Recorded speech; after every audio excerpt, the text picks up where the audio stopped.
YouTube. Today we're going to be checking out why you shouldn't live in Moore, Oklahoma, specifically during tornado season. Right?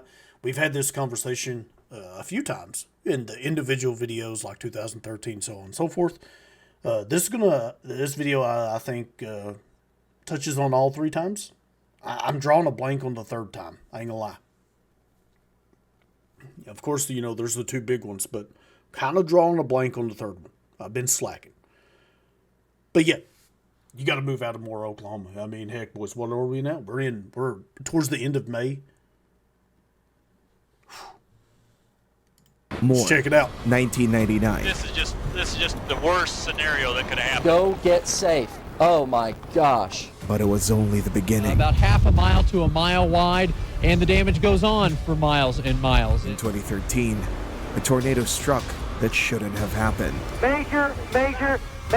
Major damage here. And I understand they're going to start pulling these tiny victims out of the rubble here shortly. I just need to let the pictures show you the devastation, Mike. They had no chance, Mike. Oh my God. Oh. The story of Moore didn't begin with grand speeches, but with a roar coming from the horizon. April 25th, 1890. Wait, I think wasn't Moore kind of targeted earlier this year as well? Dude, I'm telling you, I don't think you could pay me to live there. Anywhere near Moore. It's such a hot spot for like these strong, violent tornadoes. Like, it's one thing, like, if you're getting, like, don't get me wrong, any tornado's bad, but, when you got EF4s and EF5s just breathing down your neck, no. 3. The young town is just a few weeks old. People are settling into their new lives when suddenly the unthinkable happens. From the southwest, the town's first recorded tornado is closing in. It was a true monster, nearly 1.3 miles wide, cutting a 15-mile path across the region. With F4 intensity, 60? RIP, dude. the beast claimed 31 lives and left over 100 people injured. Moore was just beginning to rise when the sky erupted, a deafening roar, and the young town was gone. Later they would write, the very first thing that happened to the town after its founding was its destruction. Moore slowly recovered. It's been from the get-go, huh? Because what it say, just 2 weeks old? And already got over a mile-wide tornado hits it? Burying the memory of 1893 beneath new streets. Decades of silence created an illusion of safety, and people began to view that first strike as a horrific fluke. We know better now. The threat never went away. It was constantly lurking nearby. In 1948 and 1950, tornadoes came knocking again, striking nearby air bases in the outskirts of town. These were warning signs that no one wanted to hear. May 1960, a series of powerful F3 tornadoes struck the southern and eastern parts of Cleveland County in a single day. Then, on May 19th, Moore itself was in the crosshairs. Over 30 homes were completely leveled, and another 200 were damaged. It was a miracle that there were no mass casualties, but it was at that moment that it became clear. Look at that clear destruction, dude. the city of Moore was a true trap. So I'm curious now, like, out of just complete curiosity, how many times has Moore been hit? I'm not talking about, okay, we'll keep it to this. Destructive, which means, homes were badly damaged and so on and so forth. I wonder how many times Moore's been hit by at least a somewhat destructive tornado.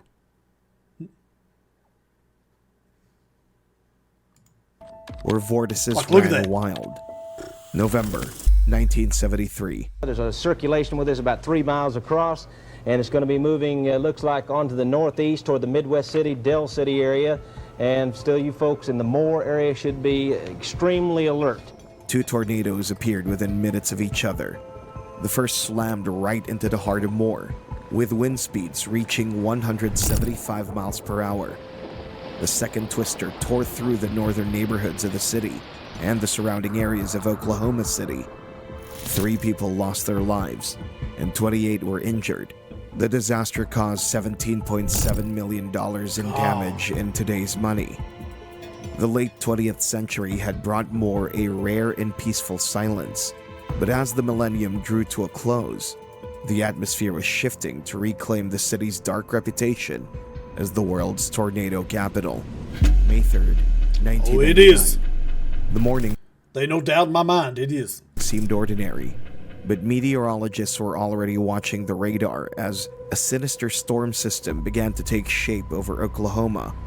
It all started within just a few thunderstorm cells in the southwest. Conditions are pretty favorable for some explosive thunderstorm development. In fact, some of that's going on right now. There's going to be a threat of severe thunderstorms, large hail, and the possibility of some tornadoes with these storms. Moist air from the Gulf of Mexico collided with scorching winds from the deserts, creating a zone of critical instability over Oklahoma and spawning massive supercells. There's the Dow, boys. That day, these sky monsters unleashed an incredible wave of 74 tornadoes. 6:23 p.m. Dr. Josh Warman. Is that right?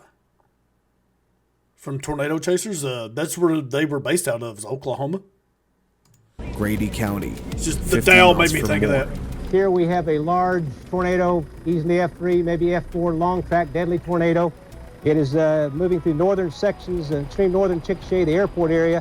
One of the supercells had already spawned 8 funnels before preparing for its 9th and most powerful strike. It was this cell that unleashed the giant black vortex, locked directly onto the city of Moore. It began as a slender roping funnel, but within minutes, Oh my Look at the stuff in the air. Oh, look at the stuff. Yeah. Debris. it evolved into a massive mile-wide wedge of darkness. It was barreling straight toward the heart of Moore. Dude, look at that green. Is that just from the camera? I've always heard that. Like, it gives like this green tint to it. It's just so creepy. At that moment, meteorologists realized that standard warnings weren't enough. For the first time in history, they issued a special tornado emergency, and they did it live on air. 6:54 p.m., Bridge Creek, 20 Here minutes it goes, from Moore. boys. A mobile radar recorded wind speeds of 301 miles per hour inside the tornado. It was the highest speed ever recorded on Earth. At that moment, the tornado tore through the residential areas of Willow Creek and Southern Hills. Chill The bumps. shredding winds stripped the asphalt right off the roads, exposing the bare earth. Where entire neighborhoods once stood, only foundations remained. 21 people lost their lives. The R.I.P. tornado had no intention of stopping. It was headed straight for the densely populated city of Moore. Crossing Highway I-44 and the Canadian River, the tornado suddenly weakened to an F2, narrowing to a quarter mile in diameter. It don't look like it's a mile wide anymore. It's a stovepipe. It's probably a half a mile to a quarter of a mile wide. It's still very, very strong. It looks like it's in the northeastern parts of Newcastle, very near the river. But this respite lasted only minutes. Once it crossed the river, the tornado expanded again, surging to F4 to F5 strength. 7:08 p.m., the tornado roared into Moore at peak intensity, slamming directly into the country. It's like it almost knew it was headed for more, so it wanted a little rest before it got there. Place Estates Yeah, neighborhood. pure evil, dude. It obliterated everything in its path. Homes and cars simply vanished before people's eyes. We are right now at Southwest 134th Street between May and Penn in the Country Place edition. As you can see from a little bit earlier, we arrived here at the scene about 5 minutes after the tornado ripped right through this area and continued going. 7:10 p.m., Westmore High School. Over 400 people in the auditorium celebrating the end of the school year. Suddenly, the tornado emergency alert crackles over the radio. Everyone rushes to take cover in the reinforced concrete hallways and locker rooms. Good. Chris and his family lived nearby. At first, they decided to take shelter in the bathroom, but then a neighbor suggested that they head to the school.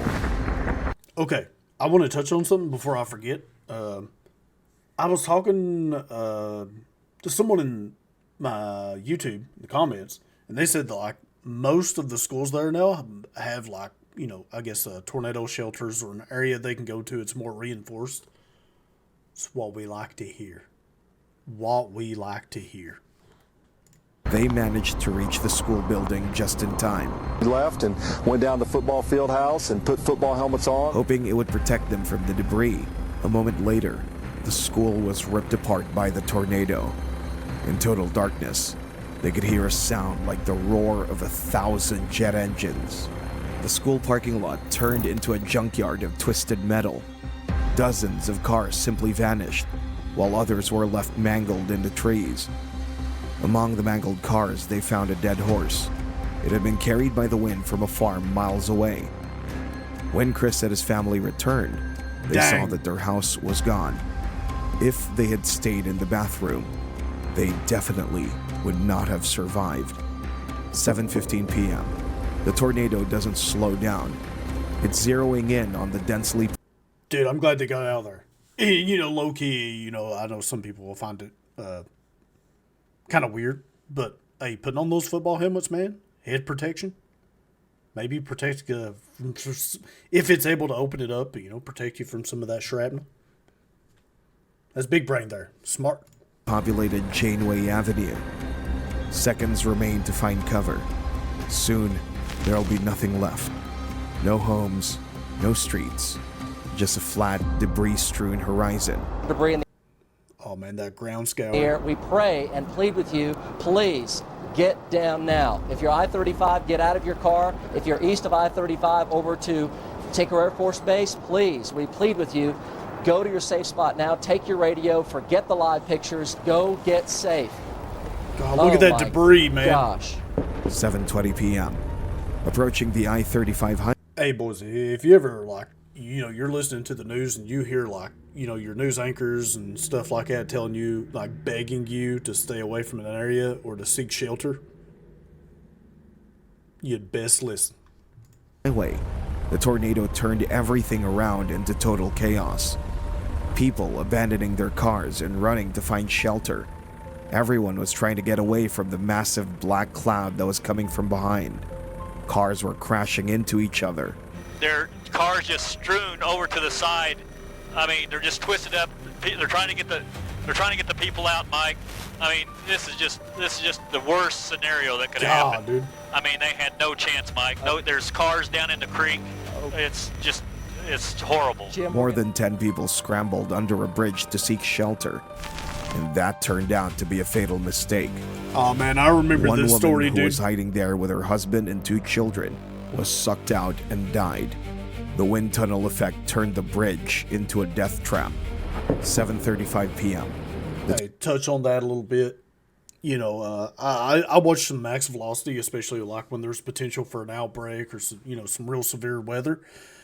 And, you know, and I used to be that way too, boys. I didn't know. I thought being underneath the bridge would be okay. And there's still a ton of people that think being underneath the bridge is okay. It's not. Don't do it. And then on top of that, you know, I was even watching and like, man, it causes huge traffic jams because there's like 3 or 4 people that decide, oh, you know, I want to park up underneath this bridge. Screw everyone else. And you'll see like this massive line of traffic. No one can get through. It's a disaster waiting to happen. Tornado crosses the I-240 and exits the city. It heads straight toward Del City, then passes Tinker Air Force Base toward Midwest City, where it dissipates around 1948. We have information from the police department that they are literally evacuating the town of Moore. They are moving people out of Moore as fast as they possibly can. That's what they need to do now. Every time tornado season, you know, when it starts getting close, like, hey, everybody's got to get out. Oh, goodness. That's what I do. I'm going to go there. I'm going to move there, wait a couple years, run for mayor, and be like, every tornado season, like, hey, we got to go. We're going 2 towns over. Wherever it is, we're going to invade it and take it over because we're not safe. My sister-in-law was killed. She's over there in the bathtub. Oh, God. I've never been in a war zone, don't want to be, but I can't imagine the devastation being much worse than this. I mean, the entire neighborhood, as you just said, is just absolutely destroyed. About half a mile to a mile wide, and the damage goes on for miles and miles. The tornado stayed on the ground for 85 minutes and traveled 38 miles. The disaster destroyed 1,800 homes and damaged 2,500. 36 people died and 500 R.I.P. were injured. The damage was estimated at $1 billion. It was the first billion-dollar tornado in U.S. history. My goodness, dude. Look at that. The ground scouring there. That path that it left.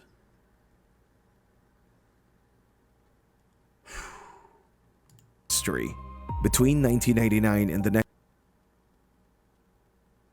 Okay, who had the spray paint and put Twister was here? Who was it? Next major strike, the city rebuilt and lived a normal life, occasionally facing smaller disasters. However, from time to time, the residents were troubled by the question, when would the monster visit again?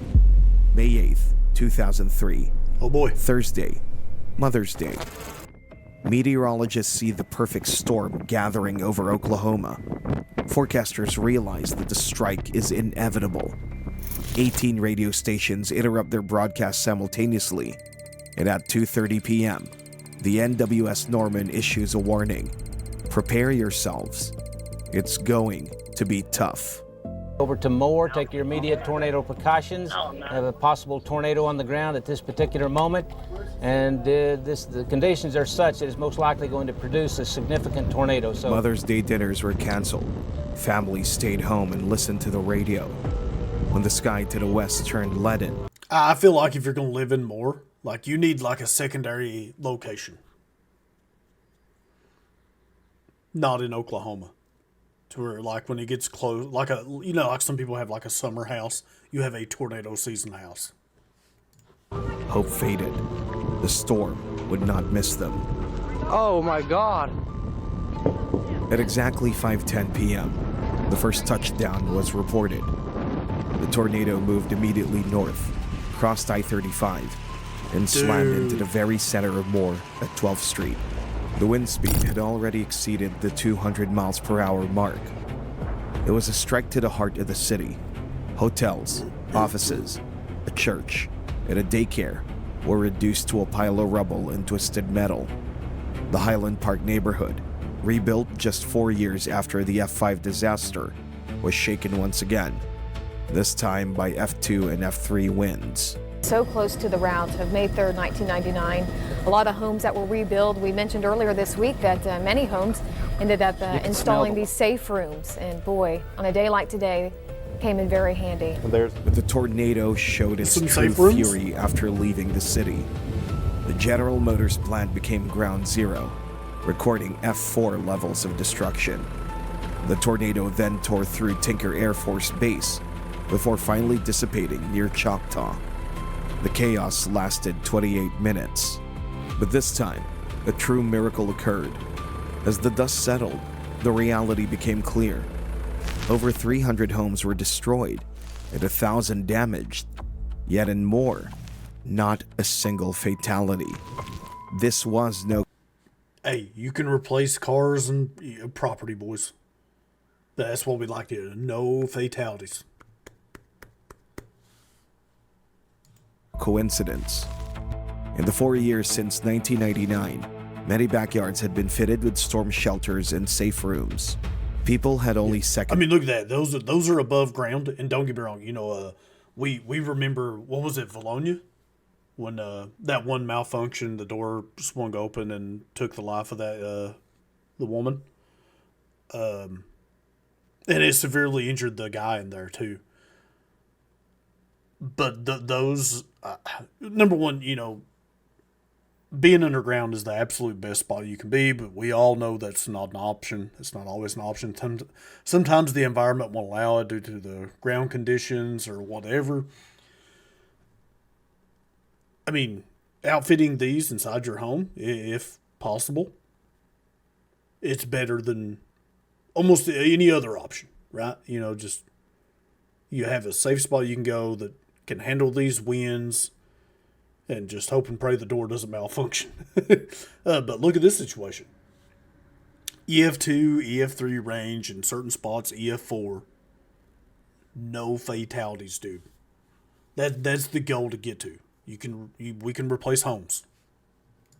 To react, but they knew exactly where to go. That Mother's Day could have been a day of mourning, but instead, and what's even better, warnings, man. There are news crews and stuff like that working hard, meteorologists working hard. Listen to them, take their warnings, listen to their advice, act on it. Instead, it became the day Moore finally learned how to beat the storm. But the storm wasn't done yet. The mysterious Moore, trapped in the path of the tornadoes, kept living on the edge. Just 7 years later, keeping with the grim tradition of May, 2 EF4 tornadoes struck Moore. One of them, nearly 1.3 miles wide, plowed through 24 miles of land in half an hour. Look at that, dude. People died, and over 80 were injured. R.I.P. Every spring, the sky played its own game of roulette with Moore, and in 2013, the wheels spun again. Here we go. We all know which one this is. But man, even before this, I feel like we've covered 8 or 9 tornadoes that have hit Moore. Monday, May 20th, 2013, the final 4 days before summer break. Moore was gearing up for the end of the school year and the possibility of storms, expecting high winds and hail. Nothing out of the ordinary for Oklahoma in May. Everything changed at 2 p.m. Look at that, dude. A supercell began to grow rapidly over There's that green tent we was talking about earlier. Grady County. Please do not take this lightly. Conditions today are favorable for large, long-track, potentially violent tornadoes. At 2:56 p.m., the tornado touched down in Newcastle, east of Rockwell Avenue. It gained strength with abnormal speed. Having crossed Highway 37, the wedge ballooned in size, reaching EF4 intensity. This was a twister locked onto a path straight for Moore. The tornado crossed the Canadian River and entered Cleveland County. It veered sharply to the east, aiming straight for densely populated neighborhoods. The vortex tore directly through the Orr family farm, obliterating the stables. Horses died in their pens, trapped beneath the rubble. At 3:15 p.m., the monster tore into Moore, striking Briarwood Elementary School. The building was nearly leveled to the ground, with intensity consistent with an EF5 tornado. 9-year-old Garrett Hannon and his classmates were huddled in the school bathroom, waiting for the impact. The children were terrified, sobbing in the dark. The tornado hit. I just let everything hit me. I got a little bump in the back of my head. I'm just fine. Thanks to a miracle and the timely evacuation to safe rooms, everyone survived.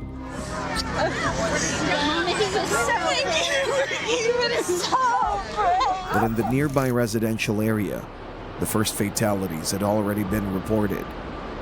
By 3:16 scary stuff, boys. The tornado had entered. This tornado here was a beast.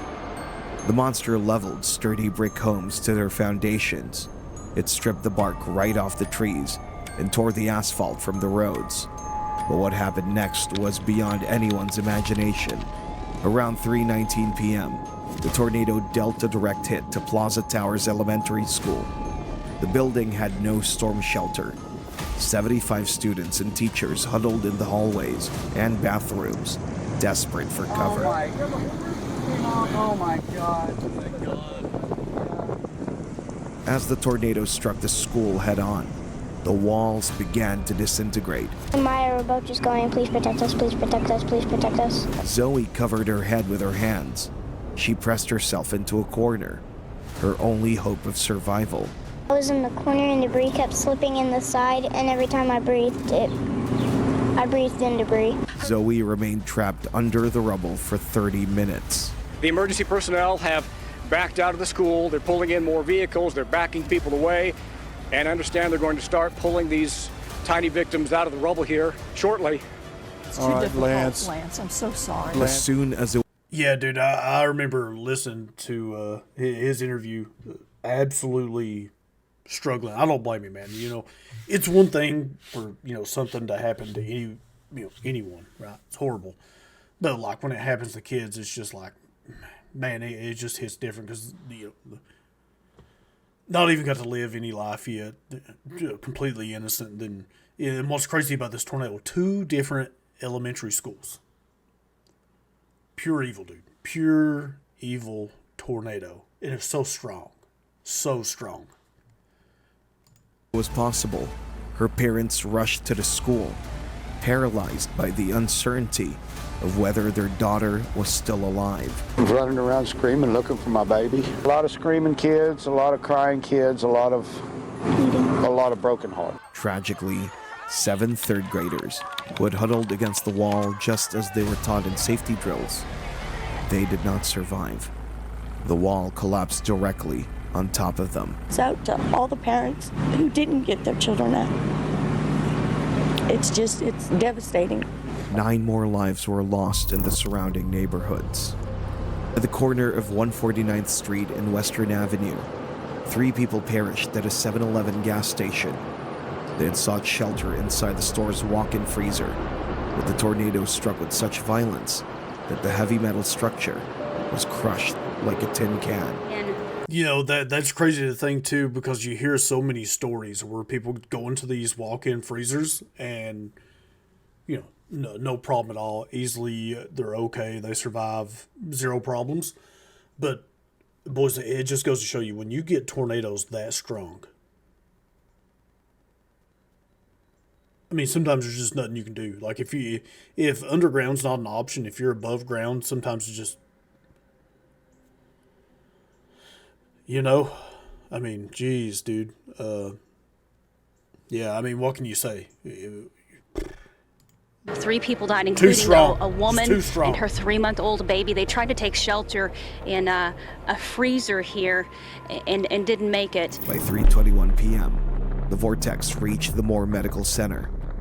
In those terrifying seconds, nurses covered patients with heavy mattresses I forgot about that for a second. Debris, while surgeons held IV drips in the darkness.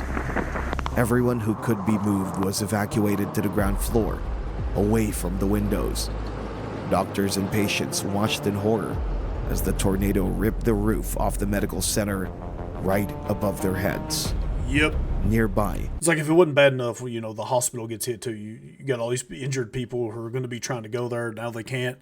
And something else to remember, you know, when you're in these upper floors and you got, you know, patients that are incapacitated, it's not like you can just unhook them from everything and take them downstairs to, you know, the lowest floor possible. The parking lot was reduced to a heap of scrap metal. At 3:28 p.m., the tornado threw the Moore post office. The mile-wide monster pulverized the building, tossing heavy mail trucks hundreds of yards away. People were trapped beneath slabs of concrete, waiting to be pulled out through holes in the wreckage. Thousands of letters and packages were scattered for miles. Some people later found their bills or letters in other towns up to 100 miles away. 3:30 p.m. After crossing Interstate 35, the monster slammed into the Moore Lanes bowling alley, one of the worst places to be when an EF5 hits. Staff and patrons scrambled to seek shelter in the restrooms. In mere seconds, the Look at that tornado rotation, wiped man. the building down to its foundation. So As the violent. dust settled, all that remained of the entertainment center was twisted metal and shattered bowling lanes, exposed to the open sky. After that, the tornado began to lose strength. At 3:35 p.m., it finally dissipated near Lake Stanley Draper. If you guys can see this, I don't know how to explain it, how to describe it. This is terrible. This is war zone terrible. This school is completely gone. Oh my God. Oh. House next door to this completely gone. The house next door. Look at those cars, dude. Sort of that completely Mauled. gone, and it just continues block after block here. These 39 minutes of fury felt like an eternity for more. The tornado claimed 24 lives R.I.P. and caused billions of dollars in damage.